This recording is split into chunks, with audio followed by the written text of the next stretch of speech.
안녕하세요. 식어서도 맛있는 커피를 만드는 커피코너 심재원입니다. 핸드드립 커피를 내리는 분들이 핸드드립에 여러가지 조건들을 맞추고 물을 부어서 내리는데 핸드드립의 과정에서 불림을 꼭 해야 하는가, 해야 하는 이유가 무엇인가를 묻습니다. 커피가 좋아서, 또 커피를 즐기기 위해서, 맛 있기 때문에, 또 건강하기 때문에 커피를 마십니다.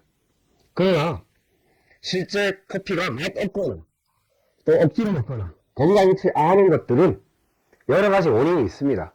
재료가 좋지 않거나 아니면 로스팅에서 열손상을 입었거나 또 추출하는 여러 과정에서 이 본 재료의 맛들을 정확하게 녹여내지 못한다면 만족스럽게 누리지 못한다는 것이죠.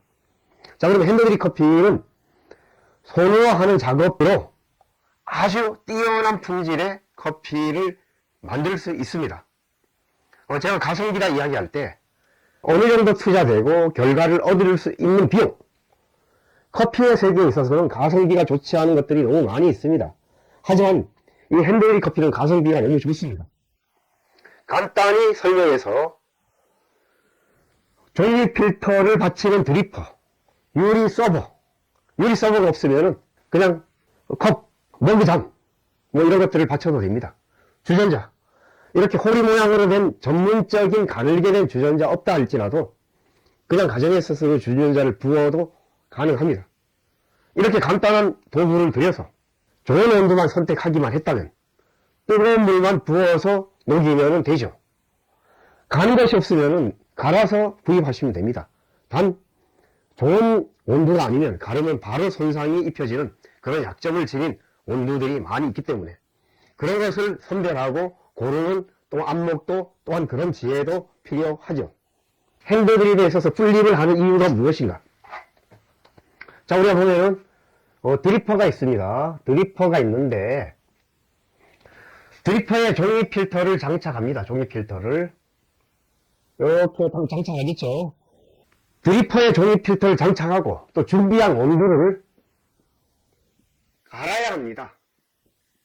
갈아서 이 종이 필터에 담습니다. 먼저 종이 필터에 담기 전에 뜨거운 물로 종이 필터를 헹구어서 종이 필터에 있는 종이 냄새, 또 이치, 나 다양한 합성된 종이 필터를 만드는 성분들이 공장에서 깨끗하게 씻어 나올 수 없습니다. 뜨거운 물로 헹궈서 그 다음에 이 밑에 받쳐진 유리 서버에 담겨진 물을 버리고 커피를 담으세요. 커피를 담았다면 이제 불림의 단계를 해야 합니다. 왜 불림을 하는지 오늘은 그것에 대해서 좀 더 깊이 있게 또 원리에 입각해서 또 명료한 결과에 대한 이해가 있게끔 제가 설명을 하려고 합니다. 불림을 할 때 불림이란 용어를 먼저 생각해 봅시다. 불림은 단단한 어떤 먹거리, 곡식, 어떤 물질을 물이나 또는 때로는 끓임으로 말미암아서 더 단단한 조직이 물들이 스며 들어가서 어떤 성분이 들어가서 불어버리죠. 이것을 불림이라고 합니다. 그런데 핸드드립의 세계에서 많은 전문가들이 불림이라는 것을 뜸들인다는 용어로 많이 사용합니다. 뜸들임. 왜 불리는 것하고 뜸들이는 것하고 이거 개념상 전혀 맞지가 않아요. 그런데 왜 이런 용어가 시작되었는가 가만히 보니까 강대전을 뽑는 많은 전문가들이 본인들이 뜨거운 물을 부으니까 콩 안에 갇혀있던 이산화탄소, 가스들, 또 강하게 볶인 것들은 일산화탄소까지 있죠. 뜨거운 물 만나니까 이 가스들이 이런 성분들의 부풀어 오름을 만들어서 거기서 김이 또 모락모락 나니까 이것은 뜸들이는 것이라고 생각을 한 거예요. 하지만은 원리적으로 볼 때 뜸들이는 개념하고 불림하고는 전혀 다릅니다. 뜸들인다는 용어는 밥을 하는 데서 대부분 나온 용어입니다.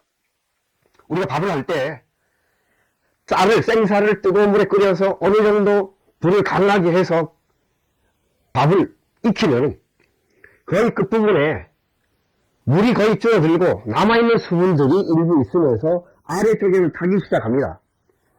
솥에서 아래쪽에는 타고 이 윗부분의 쌀이나 이런 것들은 단단하니 덜 익어갔거나 또는 수분이 쌀 내부에 잘 스며들지 못하는 상태까지 있을 때 불을 줄여주고 공기를 통하지 않게끔 덮어주고 서서히 이 불 전체에 남아있는 잔불 자체가 밥알의 적절한 수분의 조절과 또 덜 익은 부분에 대한 익혀지는 이런 것들을 함께 얻는 것을 뜸들인다고 이야기합니다.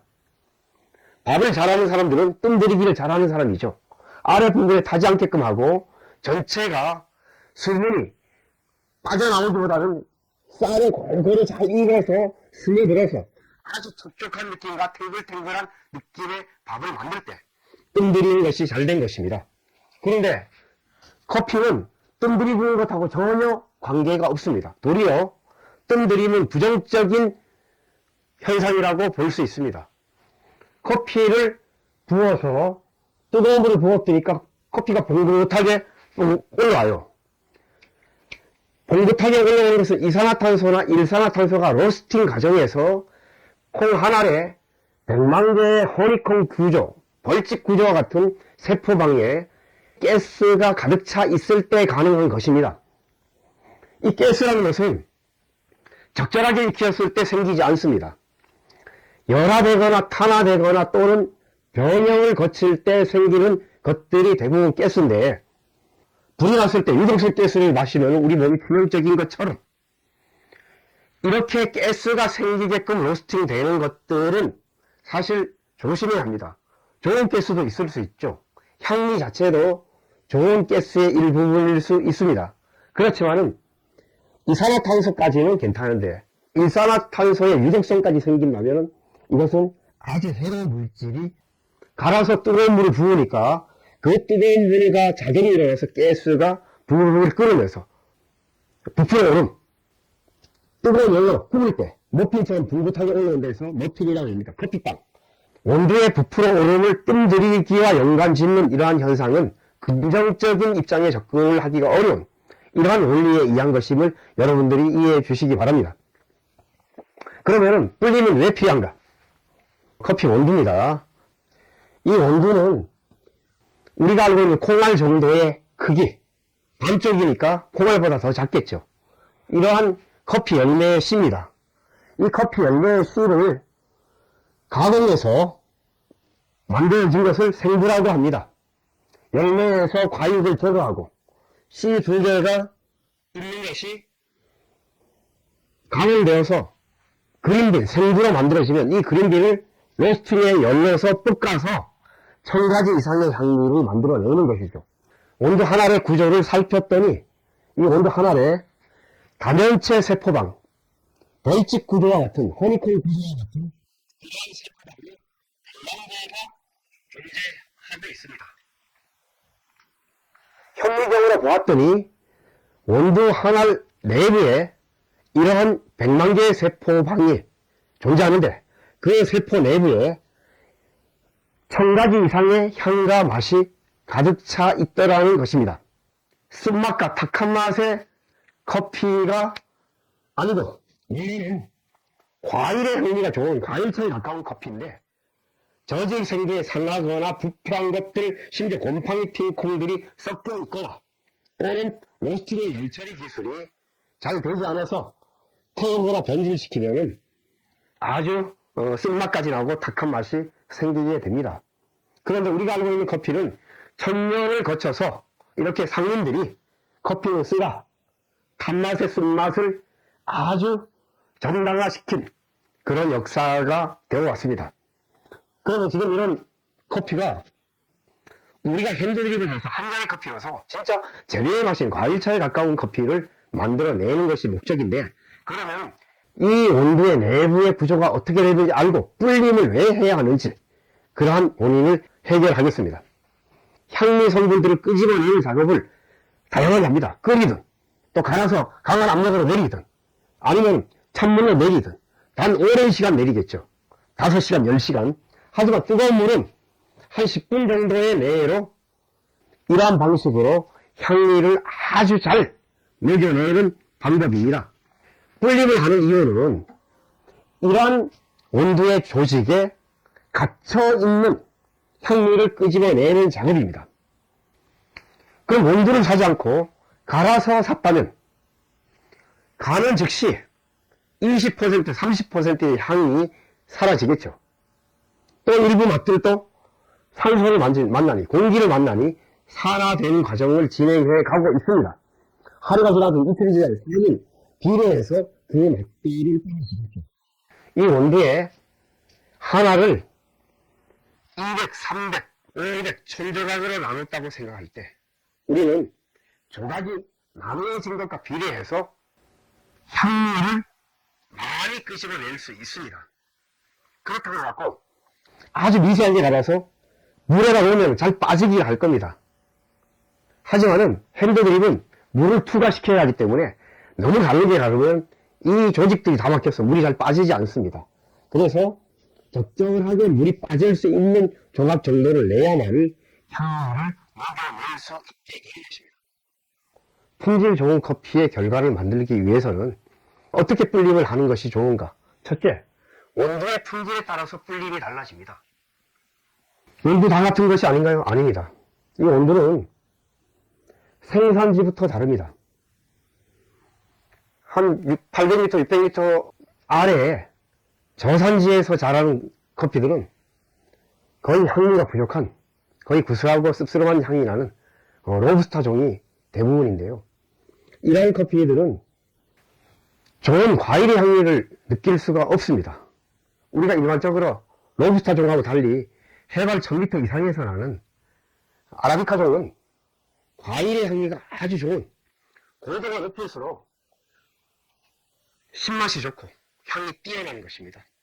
해발 1500, 1800, 2000, 2100m 거의 2000을 놓고 공격하는 나무나 식물이 생존하기 어려운 한계점에서 아주 극한 환경에서도 열매를 맺히는 이 커피 나무들은 고산지일수록 가격이 비쌉니다. 일교차에 의해서 씨가 단단하고, 씨가 단단하기 때문에 이 원두의 품질도 좋을 수밖에 없지만 로스팅의 품질이 나쁘면은 단단한 커피를 잘 볶지 못해서 거의 태우는 커피, 쓴맛이 나는 커피로 만들기 때문에 우리가 불림을 할 때도 어떠한 온도인가 따라서 달라집니다. 조직이 느슨한 온도인가, 조직이 아주 조밀하고 단단한 온도인가. 그럼 우리가 똑같이 500조각을 나누었을 때 조직이 느슨한 저산지 커피들이나 또는 강하게 볶은 커피들은 전혀 상황이 달라지죠. 일단은 우리가 온도가 고산지 온도일 때는 불림의 시간을 오래 가져야 한다. 저산지 온도일 때는 불림의 시간이 줄어들 수 있다. 온도의 종이나 품질에 따라서도 불림의 상태가 달라질 수 있습니다. 두 번째, 가루의 굵기. 가루의 굵기에 따라서 불림이 달라집니다. 우리가 굵게 갈았다, 가늘게 갈았다. 굵게 가른 것들은 물이 침투되는 시간이 오래 걸리기 때문에 더 오랜 시간 불림의 시간을 가져야 합니다. 보통 핸드드립을 하는 전문가들이 불림의 시간을 30초를 하라고 합니다. 넘기지 말아라. 때로는 30초를 넘겨 1분이 되는 건 아주 길게 불림을 한다고 생각을 합니다. 그러면 너무 진한 커피, 또 잡내나 잡맛이 나와서 먹기 괴로운 커피가 된다고 생각하는데, 우리가 이 굵기, 온도와 굵기에 따라서 상황이 전혀 달라지는데, 또 세 번째, 로스팅 정도, 로스팅 품질에 따라서 연하게 볶은, 약하게 볶은 커피들은 조직이 아주 단단하니까 불림이 오래 되어야겠죠. 시간을 더 길게 가져야 합니다. 하지만은 로스팅에서 강하게 볶은 커피들은 세포 조직이 느슨해지고, 아주 강하게 볶은 것은 숯검정의 조직처럼 아주 공간이 많이 벌어져 있기 때문에 불림을 오래 하면은 아주 많은 성분들이 많이 녹여납니다. 이 불림, 온도가, 굵기가 로스팅에 따라 달리 해야 합니다. 저에게 이런 질문을 합니다. 모두가 불려야 돼요? 안 불리면 안 돼요? 안 불려도 되는 커피 있습니다. 불림을 하면은 도리어 괴로워지는 커피들이 많이 있으니까. 왜냐하면 광배전의 커피나 또는 쓴맛나는 커피는 불릴 필요가 없습니다. 불리면 더 괴로운 맛이 많이 나오잖아요.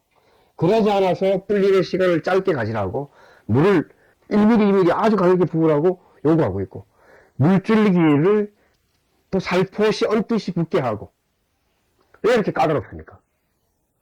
원두의 품질에 괴로운 맛들이 가득 차 있으니까 덜 녹여지는 방법을 연구하다 보니까 너무 복잡해지고 스스로의 함정에 빠지게 됩니다. 커피 어렵다 하죠. 아니, 핸드드립 너무 쉽습니다.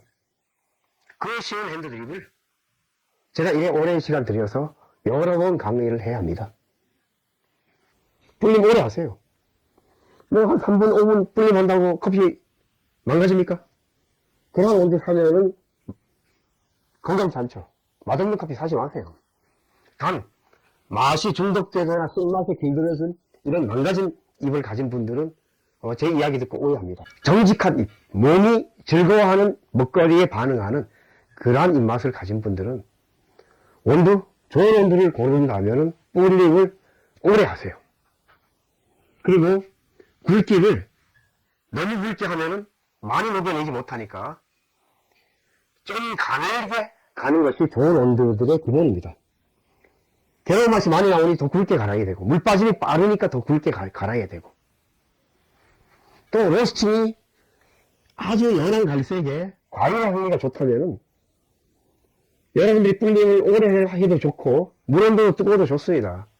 하지만 강하게 볶인 커피들은 불림을 하지 않거나 하더라도 짧은 시간 해야 합니다. 이것이 커피를 녹여냄에 있어서의 기본 원리입니다. 최근에는 에스프레소 머신 업체들이 불림의 방법을 기계에 도입하기 시작했습니다. 최초로 제가 기억하는 10년이 되지 않아요. 한 8, 9년 전에 한 업체가 퓨리 인퓨전 기능이라고 사전 투입시키는, 사전 추출, 물을 뿜어주는 기능입니다. 이 포터필터라고 요렇게 구멍이 나와 있고 에스프레소 머신에 커피를 담는 겁니다. 그러면 이것을 기계에 장착을 하게 되면은 버튼을 누르면 1초, 2초 물을 한번 팍 뿌립니다. 그리고 기다리는 시간을 맺혀두고 그 다음에 누르면은 다른 압력으로 쭉 내려오죠. 이렇게 짧은 시간 추출하는 에스프레소도 이 온도의 불림의 이해를 핸드드립에서 배워서 하고 이제 적용하기 시작했습니다. 어느 정도 가격이 되는 기계들은 프리 인퓨전 기능을 대부분 다 기계 설계에 포함시킵니다. 핸드드립에서 불리는 것은 이제 에스프레소 머신에서도 불린다는데 제가 볼 때는 좀 안타깝습니다. 왜냐하면 이태리 에스프레소 머신에 쓰는 기계 맞춤식의 온도 다 강대전이잖아요. 이탈리안 단계, 프렌치 단계, 거의 검은색, 기름까지 비치는 커피들은 프리 인퓨전 기능이 하면 더 녹아나기 때문에 괴로운 맛들이 더 녹아나고 그 기름 산패된 것까지 크레마로 다 뜨는 이러한 현실에서 이 기계는 사실 프리 인퓨전 기능이 필요가 없는 기계의 구조입니다. 그래서 제가 에스프레소 머신을 불량 기계라고 하니까 많은 분들이 항의합니다. 전문가들이 항의하죠. 저는 자신있게 얘기합니다. 너무 가성비 안 좋아요. 핸드드립처럼 이렇게 잔맛 거르지 못합니다. 탁한 이유가 있습니다. 자, 여러분들이 핸드드립 커피를 여러분들이 이제는 제대로 알고 또 꿀림의 의미를 알고 내릴 때 한 잔의 커피가 아주 유용한 맛있고 건강한 커피로 가능할 것입니다. 이 영상이 도움이 되셨다면 주변에 아직도 커피의 암흑 세계에 헤매는 많은 분들에게 공유해 주시고 좋아요, 구독 이러한 것들을 말미암아 제가 더 좋은 영상을 만들 수 있게끔 함께 해 주시길 바랍니다. 감사합니다.